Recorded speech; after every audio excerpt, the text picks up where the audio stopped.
Welcome back to Hey Girl Hey, Life Through the Lens of Female Friendship. I'm your host, Becky Kessler Sykes.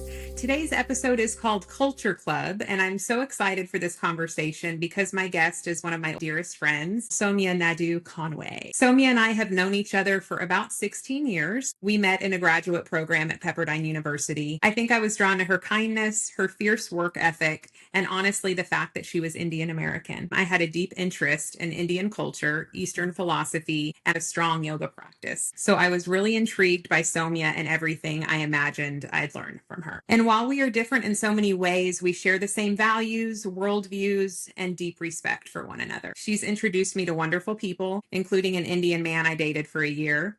And later, I had the joy of being a bridesmaid in her traditional Indian wedding. It was the most beautiful, colorful, and joy-filled wedding. We were wrapped in yards of stunning fabric, glittering bangles stacked to our elbows, and decorated with delicate henna. Oh, and we performed a full-on Bollywood dance routine at your reception. Now, Soumya is a wife, a mom to 3 beautiful, healthy children, corporate professional, and an overall badass who somehow makes it all look easy, though we both know it is not. So today we're diving into the cultural influences on the modern woman. Do we have it all? And is having it all even what we were sold? So we're going to discuss some of those ideas. To kick things off, I want to share a quote by Madeleine Albright. I do think women can have it all, but not all at the same time. Our life comes in segments, and we have to understand that we can have it all if we're not trying to do it all at once. I don't know if that's true or untrue, but it's definitely one way to look at it. So welcome to Hey Girl Hey. Welcome, Soumya. Thank you. Hey, girl. Hey, Becky. I'm so glad you're here. Thanks for having the courage to do it. I know everybody's kind of like, we're going to do what? We're going to film our conversations that we have? That's a little unnatural, but here we are doing it together. Okay, let's set the stage for our listeners. I'm hoping you could inform our listeners about your own cultural identity as you see it. And a bit of your backstory. I know that you grew up in Cleveland, Ohio, raised by Indian parents who immigrated to the States. So tell us a little bit about your experience growing up. Yeah, no, thank you again for having me. This is very exciting. I'll be definitely chugging down some of this really yummy coffee and my very nice Indian mug. Good. You look like a pro. Well, let's see. I moved here in 1995. And it was a huge culture shock because moving from India as a 12 and a half year old, hormonally was different, culturally was different, school, even though we spoke English and learned English, like the language barrier was still there. Do you know that I didn't know you were 12? Yeah. I thought you were much younger than that. And I thought your brother was born here. Yeah, he was born in India too. See, this is why we do this. One of my dearest friends, and now I'm getting like the little details. Okay, continue. Yeah. I started puberty, all of that in India and came. In fact, I had my period on the plane over. Stop it. Yeah, I had my period on the plane. Welcome to America. Yeah. Oh, It was very surreal because I wasn't with my parents, because my parents were already here because of visa situations. Right. So I had to come with some family friends. What a moment. It was definitely, yeah. I mean, to a lot of women, that's a big moment. Now that I think about it. But yeah, school was another big culture shock from an education standpoint. I didn't fit in because I'd already done all those things in India. So the grades were about 2 grades ahead. So I was super smart. Again, totally air quotes because I'd already done it. So the studies part came easy, but then everybody also put a stigma on me that, she's a smart girl. And of course, there's a cultural gap. There's a language accent gap because I had a very strong Indian accent at that time. I learned to be adaptive. So it helped me get accustomed to that, to the changes. Your mom is a nurse here in the States and your dad's an entrepreneur, right? Yes, my dad was actually an engineer. Okay. And he came for his second master's. Both, again, highly educated. So they also expect a lot from my brother and me. It must be super heartbreaking being part of an immigrant family to see what's going on in the United States with such callousness and lack of consideration for the humanity part of it. It's weird times. It's very different times, and it is. You do feel for people who, just like us, are looking for a future for their families. And I understand the side where they want to have more protections because you don't want someone just breaking the system. You have to have protocol for sure. But yes, it is sad when they try to just lock the doors for immigrants because I think that's the foundation. of the United States. Well, thank you for giving all that backstory. I learned a lot. I remember meeting your mom and your aunties at your wedding. Such powerhouse women. They embody this mix of tradition and modernity, running households and building careers and leading communities. How have you integrated those dualities in your own life, being both rooted in tradition and living the modern working woman life? These questions are fun because it kind of helps me relive some of my past as well, which I don't always do because we're always just running. But a lot of it I learned from my mom, and I don't do it to the amazing extent that she did it. I doubt that. She was very career minded. She was very education focused in her head, even though she didn't always have the opportunities in India. And she loved the medical field. So after she came here, after having two kids, moving to another country, she decided to go back to school and get her degree. She would take classes during the day and she'd also have a job on top of that at nighttime. She would do her schooling, do her homework, all the while cooking for us, cleaning the house, taking care of us. I mean, she did it all. So, you know, the Madeleine Albright of you can't have it all at the same time. I mean, it's debatable. Yes, you can have it, but I think maybe the more appropriate question would be at what cost? At what cost? And that is definitely a good question because for her, what drove her to do all that was the children. And like a quick anecdote, I still remember still have this picture of my dad having a picnic. And in the background, you see sort of like a wooded area. My mom told me the story that when they took that picture, she was sitting with the friends and they're all sort of in the same boat. They're all were immigrants. And my mom made a comment, it'd be so nice to live here someday. And today my parents have a house in that same spot. I mean, this is the American dream.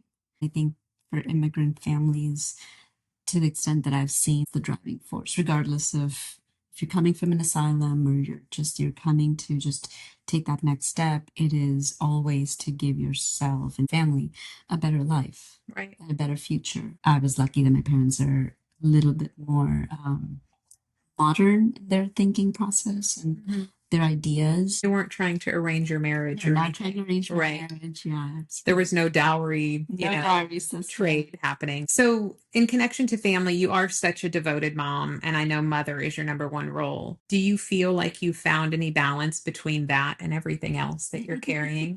Do you feel in balance? Well, balance is always a tricky question because to me, it's a little bit like a pendulum. Rather than like a balance. It's more just that it's constantly in motion. So for me, that pendulum is sometimes it goes to the extremes and there are moments of that. But there's sort of that sweet spot in the middle that is nice, even though it can sometimes tilt a little bit to either side.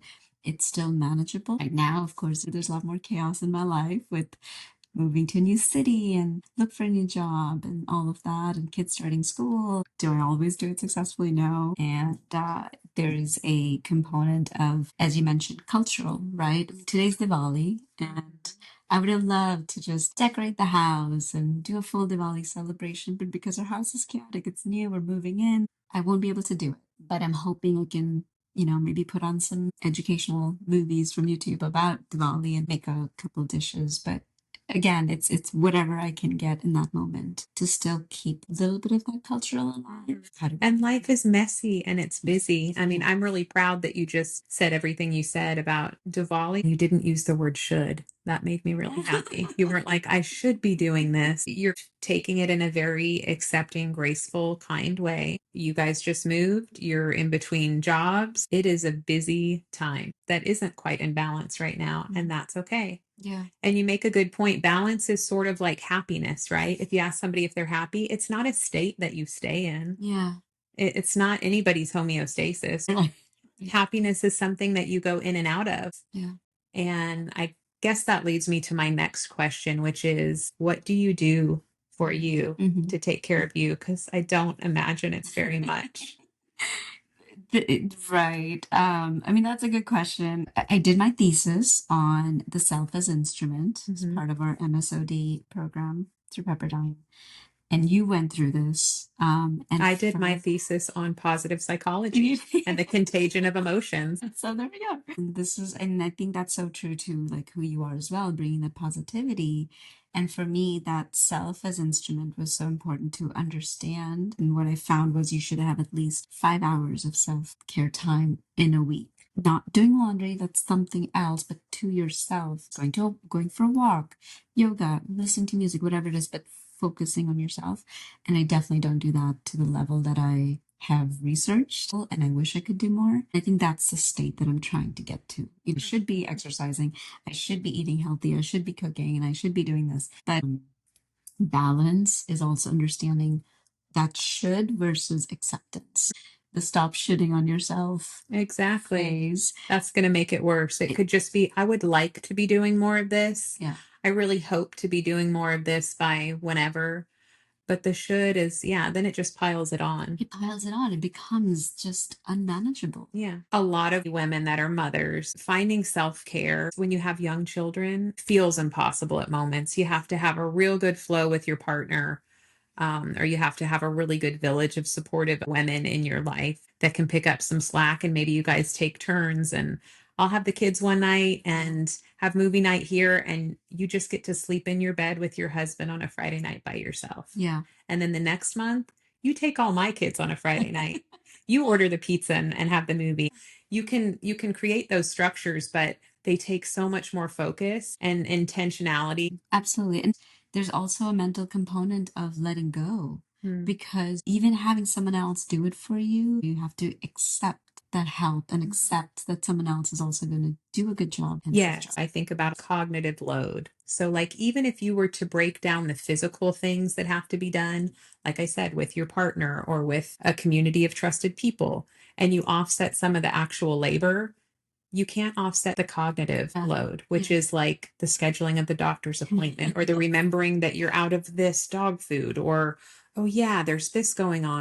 Those are the things that the mother generally carries. And it's not to say that it's not joyous. Being a mother's awesome. It's the greatest gift ever. It also takes a lot from you. So how do you give back to yourself so it doesn't become a depleting, exhausting, overwhelming thing? That's something I'm still trying to figure out. Same. And I had my mom on the pod a few weeks ago, and she came from a large Catholic family of 8 brothers and sisters. Okay.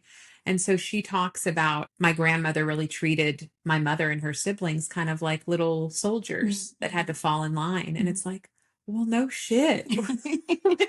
8 children in your house? How else do you do it? There aren't enough hours in the day. There aren't enough molecules of energy in the body. It's very Sound of Music like. It's very me, my whistle. So let's segue into something else that was really joyful. Your wedding was such a gorgeous symbol of cultural blending. Your Indian roots and Sean's Irish heritage. You wore a sari, he wore a kilt. What has it been like being in a cross-cultural marriage and raising kids with influences from both backgrounds?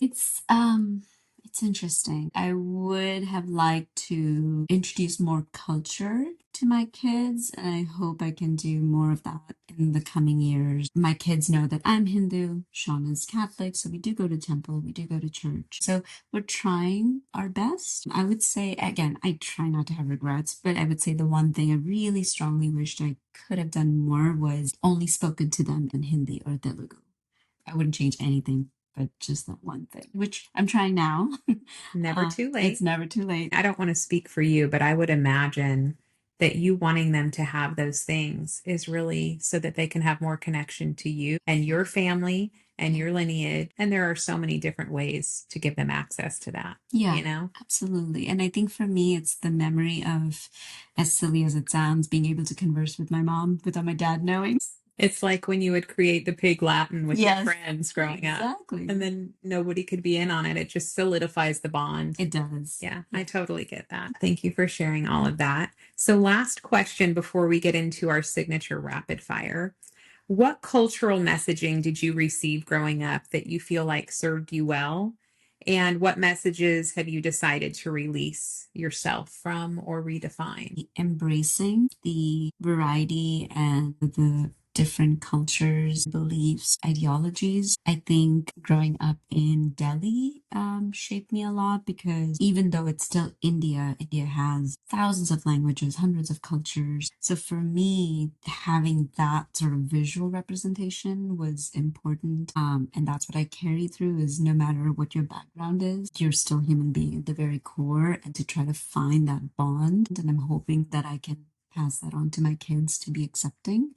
Um, and to let go of, it's hard to answer that because, as I said, my family has been a little bit more open minded. Just a sidebar is my dad didn't take any dowry. His mom wanted to, and they did. And then when my dad found out after they got married, he actually went and returned the dowry. Wow. So that is unheard of at that time. It was not done. So for my dad to do that, it speaks volumes about his mindset and his sort of cultural outlook. I love that. Thank you. I have a quick little signature rapid fire list of questions Okay. for all my guests. So, Soumya, can you name a place on your travel bucket list? Peru. Machu Picchu. Machu Picchu. Okay. Yeah, want to do the Inca Trail. Get it while it's, I mean, they're talking about closing up shop over there. I know. Lights on or lights off? Off. Off. I kind of saw that coming. Yeah. What TV show title describes your life currently? Friends. Okay. 100%. I love it. I can relate any of my life's moments to Friends. It's the best. Chocolate chip cookies or potato chips? Oh, chocolate chip cookies. Yeah. Every single guest. I wouldn't mind having like some potato chips in between or a glass of milk. Chocolate chip cookies with a glass of milk. I've got to have the milk with it. Yes, and it has to be the soft kinds, not the hard ones. What's a song that's sure to get you on the dance floor? Oh my gosh. Macarena. I'm going to let that slide. Who would you pick as your road trip buddy? I would actually pick Sean. Sean's a good road trip guy. He's a very good road trip guy. We laugh a lot. We do serious talks. There is something really therapeutic for a couple to be on the open road together and let it kind of unfold. Thank you for listening to another episode of Hey Girl, Hey. Remember to take the time to smell the roses of another garden. We live in a global world. The lines we draw are only just that. Let's enjoy each other, learn from each other, and be the better for it. Another great guest joins us next week. Until then, bye y'all.